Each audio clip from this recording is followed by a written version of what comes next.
Hi, and welcome to Higher English, your go-to channel for mastering business English. I'm Craig, and today we're tackling a topic that could make or break your next big presentation. You know how some presentations flow effortlessly while others make you want to check your emails? Well, some phrases can quietly sabotage your credibility and engagement. Today, we'll cover 10 things you should avoid saying when giving a presentation, plus what you should say instead to sound more confident, professional, and engaging. Let's get started. I think. This phrase weakens your authority. If you're presenting, you should sound certain about your message. Saying, I think, makes your audience wonder if you even believe in what you're saying. Imagine your manager is presenting financial projections.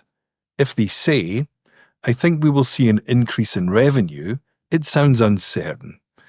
What to say instead? I'm confident that we will see an increase in revenue.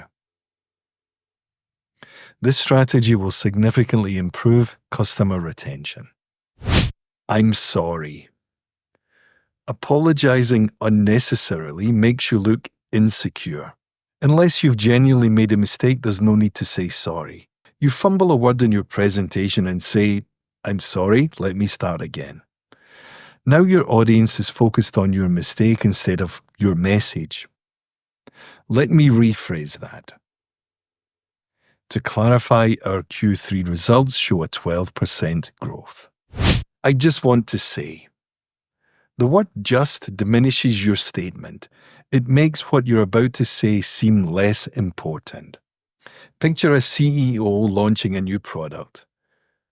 I just want to say how excited we are. This downplays enthusiasm. We are truly excited about this launch. I want to thank our team for their hard work. I've got to be honest with you. This implies that everything before wasn't honest. It can make people question your credibility. A project lead says, I've got to be honest with you, we missed our deadline. Now the audience wonders what else they've been hiding. Here's the reality of our situation. The project is behind schedule, but we have a recovery plan in place. Does that make sense?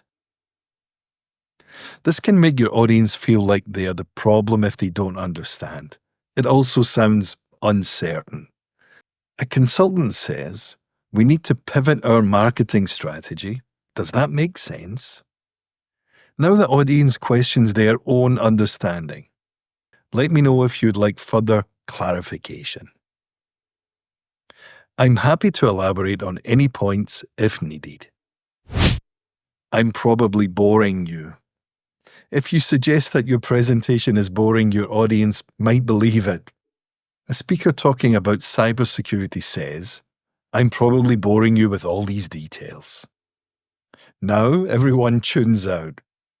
This information is crucial for protecting company data.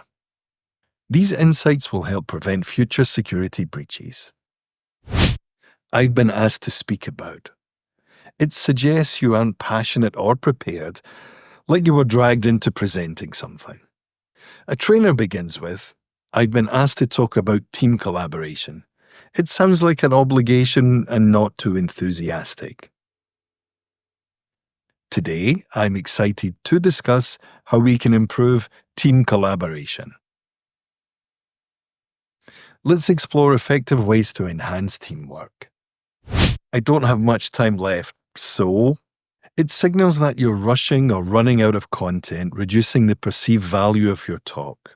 A keynote speaker says, I don't have much time left, so I'll wrap up quickly.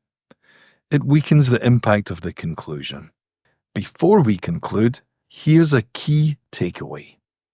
One final insight I'd like to share is, close your eyes and imagine. In a professional setting, asking people to close their eyes can feel awkward and unnecessary. A corporate trainer says, close your eyes and imagine a productive workspace. People hesitate. Picture a workspace where communication flows effortlessly. Envision a workplace where collaboration drives success. I want to tell you a story about. While storytelling is powerful, introducing it this way makes it sound scripted and less engaging. A sales manager starts, "I want to tell you a story about our top client." It feels forced. Jump straight into the story naturally. 3 years ago, one of our clients faced a major challenge. There you have it, 10 phrases that can weaken your presentations and how to replace them with stronger alternatives. Next time you present, choose your words carefully to project confidence and credibility. Now, I'd love to hear from you. Have you ever caught yourself using any of these phrases? Drop a comment below and let's discuss. And if you found this video helpful, don't forget to like, subscribe, and hit the notification bell for more free business English tips. Thanks for watching, and I'll see you in the next video. Bye for now.